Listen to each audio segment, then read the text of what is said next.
Halo sahabat-sahabat muda dimanapun Anda berada. Apa kabar kalian semua? Semua dalam keadaan sehat dan tetap semangat dalam menjalani aktivitas Anda ya. Perkenalkan, nama saya Andreas Dandi. Dan di momen yang spesial ini saya juga ditemani oleh seorang cewek yang cantik. Silakan perkenalkan dulu Mbak, namanya siapa? Baik, terima kasih Mas Dandi. Ya. Halo teman-teman semua, perkenalkan nama saya Ranti Marie dan saya salah satu mahasiswa Universitas Sanata Dharma jurusan Pendidikan Agama Katolik. Oke, baik teman-teman. Tadi sudah perkenalan ya, saya dengan Mbak Ranti. Dan di momen yang spesial ini, saya dan teman-teman yang ada di rumah akan ditemani oleh Mbak Ranti untuk menghayati sebuah tema, yaitu tentang Bunda Maria sebagai penolong. Benar demikian, Mbak Ranti? Wah, benar sekali Mas Dandi. Oke, teman-teman, kita akan coba tanya ya Mbak Ranti bagaimana gitu. Mana Mbak Ranti, kira-kira alasan apa kenapa harus memilih tema ini sebagai pergulatan dalam kehidupan orang muda? Bagaimana? Silakan. Baik, ya Mas Dandi, terima kasih. Ya pertama-tama ya, saya menghayati bahwa Bunda Maria itu adalah salah satu sosok yang sangat dekat dengan Yesus. Selain Bunda Maria adalah ibu Yesus, tentu Bunda Maria memiliki sikap yang sangat sederhana, yaitu ketika ia menunjukkan kesederhanaannya dalam peristiwa pernikahan di Kana. Nah, dalam hal ini saya ingin mengajak teman-teman untuk kita bersama-sama meneladani, mengikuti cara hidup Bunda Maria yang suka memberi pertolongan atau suka menolong sesamanya yang ada di lingkungan sekitarnya. Begitu Mas Dandi. Wah, luar biasa ternyata teman-teman. Sosok seorang Bunda Maria sebagai penolong ya. Mungkin teman-teman sebagai orang muda bisa mengambil memetik tema dari sosok seorang Bunda Maria sebagai penolong. Ya teman-teman. Nah, Mbak Ranti, teman-teman di rumah perlu tahu nih. Bunda Maria sebagai penolong itu maksudnya seperti apa sih? Mungkin bisa dijelasin Mbak Ranti. Iya, terima kasih Mas Dandi. Ya, sebelumnya kita melihat dulu ya sikap sederhana Maria ketika menolong para pelayan dalam pernikahan di Kana. Kalau kita masih ingat bersama-sama yang terdapat dalam Injil Yohanes bab 2 ayat 1 sampai 5. Ketika Maria, Yesus dan murid-muridnya diundang dalam pesta pernikahan di Kana, dan ada salah satu pelayan yang mengeluh karena dalam pesta itu mereka kehabisan anggur. Kemudian dengan sikap sederhana Bunda Maria, ia menemui Yesus dan berkata, "Yesus, mereka kehabisan anggur." Kemudian Yesus menjawab, "Apa yang engkau kehendaki daripadaku, Ibu? Waktuku belum tiba." Kemudian Maria ini langsung menemui pelayan, "Lakukanlah apa yang dikatakan Yesus." Nah, dalam hidup saya merefleksikan bahwa peran Bunda Maria itu bunda segala bangsa yang suka menolong, yang selalu ingin mendengarkan kesulitan-kesulitan umatnya atau orang-orang yang selalu menghormati Bunda Maria.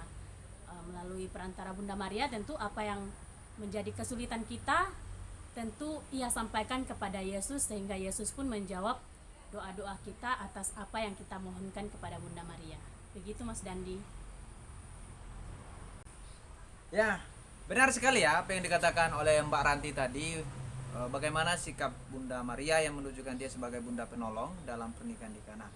Nah, mungkin hal ini bisa kita contoh atau kita hidupi ya sebagai seorang muda, bagaimana tindakan kita untuk menolong sesama atau melihat lingkungan kita ya.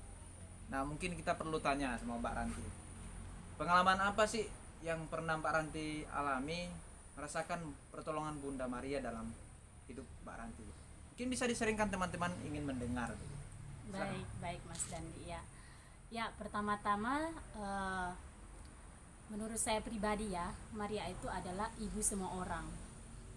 Selain dalam bahasa Yunani dikatakan bahwa Maria itu adalah Theotokos atau Bunda Allah. Bunda Allah. Ya, Bunda Allah. Nah, pernah ketika saya mengalami suatu mukjizat atau doa yang terkabul dari Bunda Maria, ketika saya lulus SMA, di situ saya dilanda perasaan kekhawatiran dan takut melangkah ke depannya, karena pada saat itu saya mengetahui bahwa kondisi orang tua saya di situ berada dalam krisis ekonomi, sehingga saya memiliki kekhawatiran bahwa saya tidak akan melanjut kuliah. Nah, pada saat itu ada sebuah yayasan yang memberikan kesempatan ya, kuliah ya. ya kesempatan kuliah yaitu aptik. Nah, saya mencoba untuk mengikuti tes aptik tersebut, dan dalam kesempatan sempit tentu saya meluangkan waktu untuk berdoa kepada Bunda Maria, doa Rosario. Dalam doa saya mengatakan, Bunda Maria, Engkau mengetahui segala sesuatu yang membuat saya khawatir.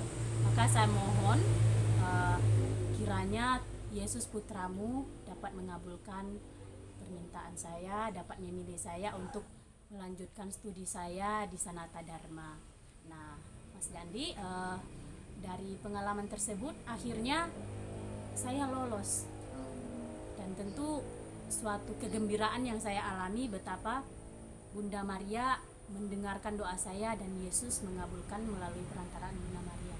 Dan itu adalah salah satu momen ketika saya merasakan bahwa Bunda Maria selalu ada di setiap pergulatan hidup yang saya alami. Begitu Mas Dandi.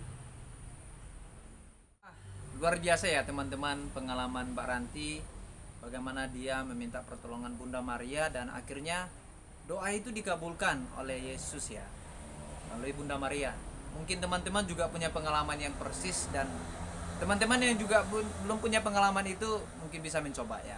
Kita tidak berharap 100% bahwa doa kita selalu didengarkan, tapi kita selalu ingin mau mencoba dan meminta gitu ya, dan juga ingin berusaha. Oke teman-teman, kita perlu nih, tadi kita sudah melihat sosok Bunda Maria, dan Mbak Ranti juga sudah bersaksi tentang bagaimana deposit tentang Bunda Maria dalam hidup Mbak Ranti. Mungkin Mbak Ranti bisa jelasin sosok atau apa ya, kepribadian yang bisa kita teladani sebagai orang muda akan Bunda Maria sebagai Bunda penolong. Ya, baik. Ya baik. Pertama-tama kita bisa belajar dari sikap Maria yang sederhana, teruntuk kedekatannya yang sangat intens dengan Yesus. Tentu dalam pribadi Maria kita bisa mencontoh bahwa kita juga bisa mengikuti hidup Maria sebagai sosok yang sangat dekat dengan Yesus. Maka kita sebagai orang muda pun bisa mengikuti kebiasaan Maria yang selalu berdoa, menjalin relasi dengan Yesus. Apapun yang menjadi kesulitan kita, kita selalu datang berdoa kepada Maria, berdoa kepada Yesus, sehingga relasi kita pun terbentuk. Dan ketika kita mengalami kesulitan atau orang lain yang mengalami kesulitan di lingkungan kita, ada perasaan peka seperti Bunda Maria. Pada saat itu di pernikahan di Kana, Maria juga menunjukkan sikap yang peka terhadap para pelayan-pelayan di sana, dan kita juga bisa mengikuti bagaimana kita juga peka kepada sahabat-sahabat yang ada di lingkungan sekitar kita. Misalnya kita membantu sebisa kita, dan tentunya apa yang kita berikan, bantuan yang kita berikan, kita tidak mengharapkan balasan mereka kepada kita. Begitu Mas Dandi. Teman-teman, tadi sudah sangat jelas ya dijelaskan oleh Mbak Ranti bagaimana keteladanan Bunda Maria dalam kehidupan kita ya. Mungkin Mbak Ranti perlu dijelasin nih ke teman-teman, karena konteks orang muda itu kan sulit kalau bagi saya melihat konteks keteladanan Bunda Maria gitu. Usaha apa yang perlu dilakukan Mbak Ranti? Oke Mas Dandi ya. Teman-teman, perlu kita garis bawahi bersama bahwa sosok Maria itu adalah sosok yang sangat dekat dengan Yesus, punya kepribadian yang sederhana dan suka menolong. Maka kita sebagai orang muda perlu meneladani sikap Maria. Bagaimana caranya? Nah, mungkin dengan sikap sederhana ketika waktu kita luang, kita boleh memberi diri untuk berdevosi kepada Bunda Maria atau mengunjungi Gua Maria sesekali, terutama dalam doa Rosario.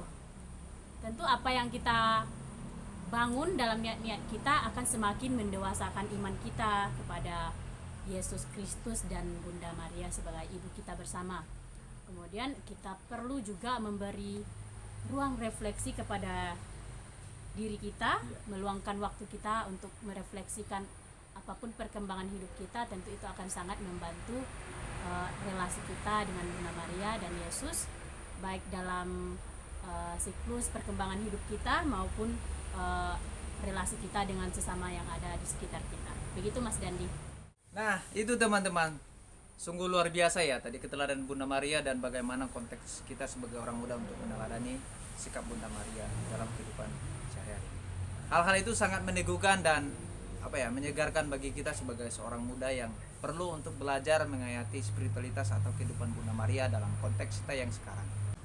Oke, teman-teman, kita mungkin perlu mendengar Mbak Ranti memberikan kesimpulan dari semua, baik itu ciri-ciri dan sampai kita berusaha Mbak Ranti memberikan gambaran bagaimana kita sebagai orang muda untuk menghayati Bunda Maria. Silakan Mbak Ranti memberikan kesimpulan untuk teman-teman. Ya, baik Mas Dandi dan teman-teman semua, teladan Bunda Maria adalah poin penting yang perlu kita teladani dalam keberlangsungan hidup kita sehari-hari. Bunda Maria memberi teladan bahwa ia mengajarkan suatu sikap membiasakan diri untuk saling menolong seperti mukjizat yang dirasakan pada peristiwa pernikahan di Kana. Tentu kita sebagai orang muda patut mencontoh teladan Bunda Maria sebagai penolong. Kita juga bisa melakukan hal itu dalam kehidupan kita sehari-hari ketika kita menemukan orang lain yang mengalami kesulitan. Tentu hal itu sangat akan membantu kesulitan orang lain dan memberi sedikit keringanan untuk orang lain. Saya rasa begitu Mas Dandi. Ya, terima kasih Mbak Ranti, luar biasa ya. Tadi kita sudah mendengarkan kesimpulan. Teman-teman, semoga kita semakin disadarkan, semakin diberikan penyegaran hidup atau iman untuk menghayati Bunda Maria dalam kehidupan kita sehari-hari, dan kita semakin paham bahwa Bunda Maria sebagai Bunda penolong dalam kehidupan kita sehari-hari.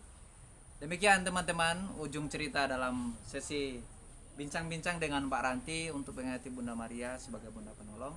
Semoga kita dapat jumpa di lain kesempatan. Sampai jumpa sobat-sobat muda.